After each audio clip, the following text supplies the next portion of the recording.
கோவையில் நடந்த இஸ்லாமியர்களுக்கும் பாசிச பாஜகவுக்கும் நடந்த ஒரு சிறு கலவரத்துல எங்க குடும்பத்தை சேர்ந்தவங்க மட்டுமே 6 பேரும் மற்ற எங்கள் இஸ்லாமிய சகோதரர்கள் 200 பேரும் கைது செய்யப்பட்டாங்க. ஆனா முதல்ல செஞ்சவங்க யாருமே ஒரு நாள் கூட சிறையில இருக்கல. ஆனா 26 ஆண்டு காலத்துக்கு மேல சிறையில இருந்து 37 பேர் இன்று வரைக்கும் ஹிட்லர் ஆட்சியில இருந்த மாதிரி இருந்துட்டு இருக்காங்க. எனக்கு திருமணம் ஆகும் போது எனக்கு வயது 18, 5 மாத கர்ப்பிணியா இருக்கும் போது என் கணவர் சிறைக்கு சென்றவர். அவருக்கு இந்த வழக்குக்கும் அவருக்கும் எந்த விதமான ஈடுபாடும் இல்லை. பாஷாபாயின் மருமகன்கிற ஒரே காரணத்துக்காக சிறை அடைக்கப்பட்டார். இன்று வரை அவர் சிறையில இருக்கிறாரு. என்னுடைய அந்த 5 மாத கர்ப்பிணியாக இருந்த குழந்தைக்கு 27 வயதாகிவிட்டது. திருமணமாகி நான் பேர குழந்தையும் எடுத்து விட்டேன். என் குழந்தைய தவழ்ந்ததை என் கணவர் பார்த்ததில்ல, பேசுனதை பார்த்ததில்ல, தந்தையா எந்த தழுவுதலையும் பார்த்ததில்ல. வருங்காலத்துலதான் SIR என்கின்ற முகமுடியில் NRC வருகிறதுன்னு சொல்லியிருக்க. ஆனா நாங்க அந்த NRCக்குள்ளேயே இப்பவும் சிறைப்படுத்தி இருக்கிறோம். அவங்களுக்கு முழு விடுதலை அளிக்கணும்னு இந்த தமிழக அரசு நாங்க பல முறை எங்களுடைய அமைப்புகள், இயக்கங்கள், எங்கள் தலைவர்கள் மற்றும் அரசியல் கட்சிகள், திருமாவளவன் சார் மற்றும் இணை கட்சிகள் அனைவரையுமே நாங்க கூட்டி எல்லாமே முழுசா நாங்க சொல்லி ரொம்ப கெஞ்சி கூத்தாடி பார்த்துட்டோம். ஆனா இங்க வந்ததுல தான் தெரிஞ்சிச்சு, இல்ல போராட்ட களம் தான் நமக்கு தீர்வு கொடுக்கும்னு சொல்லிட்டு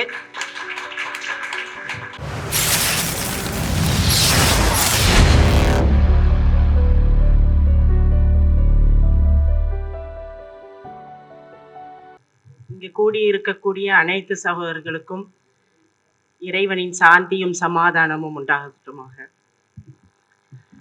நாங்கள் கோயம்புத்தூர்லேருந்து வந்திருக்கோம். கோவையில் நடந்த கலவரத்தில் இஸ்லாமிய சிறைவாசிகள், இஸ்லாமியர்களுக்கும் பாசிச பாஜகவுக்கும் நடந்த ஒரு சிறு கலவரத்தில் 200க்கு மேற்பட்டவங்களை கோவையில் சிறையடைக்கப்பட்டாங்க முஸ்லீம்கள். ஆனால் 1000 கோடிக்கு மேலே கோயம்புத்தூரில் வளாகங்களையும் முஸ்லீம் சமூகத்துடைய கடைகளையும் சூறையாடப்பட்டது. அதுக்கு பதிலாக நவம்பர் 29ஆம் தேதி 19 முஸ்லீம்கள் சுட்டு கொல்லப்பட்டார்கள். அவங்க யாருமே சிறையில் ஒரு நாள் கூட இருக்கலை. ஆனால் அந்த கலவரத்துக்கு எதிர்மறையான ஒரு கலவரம் ஏற்படுத்தினவங்களை யார் அதில் ஈடுபட்டாங்க அப்படிங்கிறதெல்லாம் பார்க்காம 200க்கு மேற்பட்டவங்களை கைது செஞ்சு சிறையில் அடைச்சாங்க. அது விசாரணை கைதிகளாகவே அவங்க 10 ஆண்டுக்கு மேலே இருந்தாங்க. அதில் நான் கோவை SA பாஷாபாயின் மகள். நான், என் கணவர் முகமது அலி, என் சகோதரன் சித்திக் அலி, என் சித்தப்பா இருவர் நவாப் கான், முகமது கான், என்னுடைய தாய் மாமன் ஜுபேர். எங்கள் குடும்பத்தை சேர்ந்தவங்க மட்டுமே 6 பேரும் மற்ற எங்கள் இஸ்லாமிய சகோதரர்கள் 200 பேரும் கைது செய்யப்பட்டாங்க. அடுத்தடுத்ததா 10 ஆண்டுக்கு மேலே விசாரணை கைதியாகவே இருந்து அதுக்கப்புறம் அவங்க தண்டனை அளிக்கப்பட்டு கீழ் நீதிமன்றம், கோவை நீதிமன்றம் மூலியமாக 100க்கு மேற்பட்டவங்க விடுதலையாகி வந்தாங்க. பிறகு உயர் நீதிமன்றம் மூலியமாக ஒரு 60 பேர்த்துக்கு மேற்பட்டவங்க விடுதலையாகி வந்தாங்க. இப்போது 37 பேர் தொடர் சிறைவாசம் 26 ஆண்டுகளுக்கு மேலாக சிறையிலிருந்து வந்தாங்க. ஆனால் அதுக்கு எதிர்மறையா முதல்ல அவங்க செஞ்சு அதுக்கு தான் இந்த பதிலடி கொடுத்தது அவங்க. ஆனா முதல்ல செஞ்சவங்க யாருமே ஒரு நாள் கூட சிறையில இருக்கல. ஆனா 26 ஆண்டு காலத்துக்கு மேல சிறையில இருந்து 37 பேர் இன்று வரைக்கும் கொடுங்கோல் ஹிட்லர் ஆட்சியில இருந்த மாதிரி இருந்துட்டு இருக்காங்க. தலைவர் நெல்சன் மண்டேலா இருந்த காலகட்டத்தை விட அதிகப்படியான காலகட்டத்தை அவங்க அனுபவிச்சுட்டாங்க. இப்போ அந்த 33 பேர்த்துக்கு தமிழக அரசு போன தேர்தலில் வாக்குறுதி கொடுத்தே அவங்க ஆட்சிக்கு வந்தாங்க.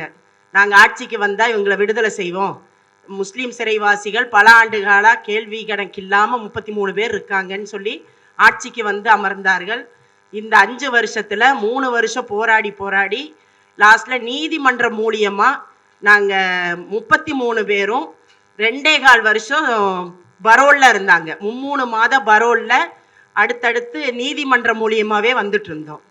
ஆனால் அவங்க 26 ஆண்டு காலத்துக்கு அப்புறம், எனக்கு திருமணம் ஆகும்போது எனக்கு வயது 18, எனக்கு திருமணமாகி 5 மாதத்தில் 5 மாத கர்ப்பிணியாக இருக்கும்போது என் கணவர் சிறைக்கு சென்றவர். அவருக்கு இந்த வழக்குக்கும் அவருக்கும் எந்த விதமான ஈடுபாடும் இல்லை. பாஷாபாயின் மருமகன்கிற ஒரே காரணத்துக்காக சிறையடைக்கப்பட்டார். இன்று வரை அவர் சிறையில் இருக்கிறாரு.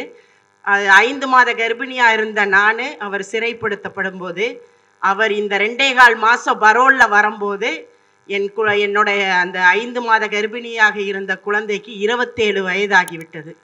திருமணமாகி நான் பேர குழந்தையும் எடுத்து விட்டேன். என் குழந்தைய தவழ்ந்ததை என் கணவர் பார்த்ததில்லை, பேசுனதை பார்த்ததில்லை, தந்தையாக எந்த தழுவுதலையும் பார்த்ததில்லை. ஆனால் என் பேர குழந்தை இப்போது அவர் மடியில் படுத்து விளையாண்டு இருந்தான். 2.25 வருஷம் பரோலில் நீதிமன்றம் மூலியமாக வந்துட்டு இருந்தவங்க. நீதிமன்றம் மீண்டும் மீண்டும் தமிழக அரசு கவர்மெண்ட் பிபி தான் அவங்களுக்கு நோ அப்ஜெக்ஷன் சொல்லிட்டு இருந்தாங்க. அவங்கள விடுறதுக்கு நாங்கள் நோ அப்ஜெக்ஷன் தரோன்னு. அதனால் 3 மாதம் பரோல் நீட்டிச்சிட்டு இருந்தாங்க. இப்போ கடைசியாக நீதிபதி சதீஷ்குமார் அமர்வு என்ன சொல்லிருச்சுன்னா, இந்த மக்கள் மீது கருணை உள்ள அரசு நீதிமன்றத்தை அணுகாம நீங்களே இவங்களை விடுதலை செஞ்சிடலாம்ல அப்படின்னு நவம்பர் 19 அவங்களுக்கு நவம்பர் 17 அவர்களுடைய பரோல் நீட்டிப்பு காலதாமதமாகி 17 அவங்களாவே சிறையில் போய் சரண்டர் ஆயிட்டாங்க. 19 தீர்ப்பு வருகிறது. அவர்களுக்கு அன்றைய தேதியிலிருந்து 3 மாதத்திற்குள் ஆக்ட் 1982 ஆக்ட் 40 பயன்படுத்தி உடனடியாக அவர்கள் பரோலை நீட்டிப்பு செய்யவும் 3 மாதத்திற்குள் அவர்களுடைய விடுதலையை பரிசீலிக்கவும் இந்த அரசாங்கத்துக்கு ஆணையா நான் போடுறேன்னு சொல்லிட்டு சதீஷ்குமார் அமர்வு நீதிபதி அமர்வில் ஏற்படுத்தினார். நவம்பர் 17 சிறைக்கு போனவங்க இன்னைக்கு வரைக்கும், போன மாதம் இங்கே இந்த குடியுரிமை சட்டம் நடந்துட்டு இருக்கும் போதும் நாங்கள் இதில் தலைமை இவர் நம்ம வழக்கறிஞர் மூத்த வழக்கறிஞர் பாப்பா மோகன் சாரோட நாங்கள் இந்த குடியுரிமை சட்டத்தில் கலந்துக்கிட்டோம். வருங்காலத்தில் தான் எஸ்ஐஆர் என்கின்ற முகமுடியில் என்ஆர்சி வருகிறதுன்னு சொல்லுவீங்க. ஆனால் நாங்கள் அந்த என்ஆர்சிக்குள்ளேயே இப்போவும் சிறைப்படுத்தி இருக்கிறோம்.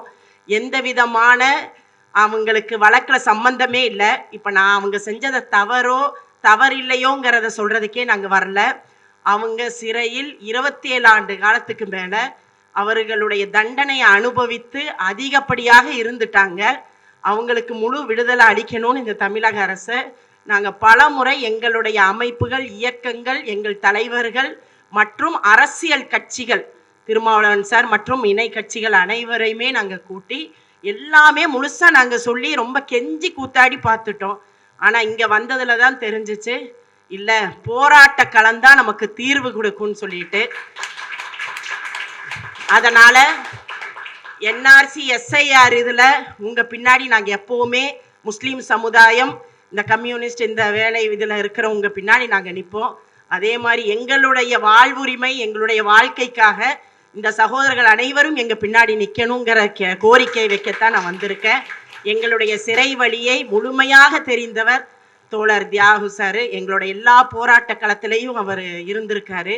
நான் சிறு பிள்ளையாக இருக்கும்போதே அவருடைய போராட்ட களத்தில் நான் இது பண்ணியிருக்கேன். இன்னைக்கு எங்களுடைய 2.25 வருஷம் வெளியே சகஜமான வாழ்க்கைக்கு எங்களுக்குள்ள வாழ்ந்து எங்களுடைய வியாபாரத்தை நாங்கள் பெண்களே எல்லாமே எங்கள் குழந்தைகளை படிக்க வச்சு எல்லாம் பண்ணிட்டு இருந்தோம். இப்போ 2.25 வருஷம் வெளியே எங்கள் கணவனெல்லாம் எங்கள் குழந்தைகளோட ரொம்ப பாசத்தோடையும் வேலை வாய்ப்பை செஞ்சு எங்களை பழக்கி நாங்கள் வீட்டுக்குள்ளேயே இருக்க ஆரம்பிச்சிட்டோம். இந்த 2.25 வருஷத்துக்கு அப்புறம் மீண்டும் சிறைக்கு சென்ற உடனே எங்கள் குடும்பங்கள் நடு ரோட்டில் நட்டாற்றில் நின்றது போல எங்கள் கணவன்மார்களை இழந்து நாங்கள் நிற்கிறோம். எங்கள் குழந்தைகளுடைய கல்விகள் எல்லாம் மிகவும் பாதிக்கப்படுகின்றது. ரொம்ப ஸ்ட்ரெஸ்ஸில் எங்கள் குழந்தைகளுடைய கல்விகள் கேள்விக்குறியாகும் நிலையில் இருக்கிறது. தமிழக அரசுக்கு இது முழுமையாக நாங்கள் எடுத்து சொல்கிறோம். மீண்டும் நாங்கள் சென்னைக்கு வந்திருக்கிறது தமிழக அரசை பார்த்து கோரிக்கை வைப்பதற்கு தான். எங்கள் கோரிக்கை நிராகரித்தால் போராட்ட களத்தில் நாங்கள் இறங்குவோம் என்று வலியுறுத்தத்தான் வந்திருக்கிறோம். நன்றி. இந்த வாய்ப்பை கொடுத்ததற்கு மிகவும் நன்றி.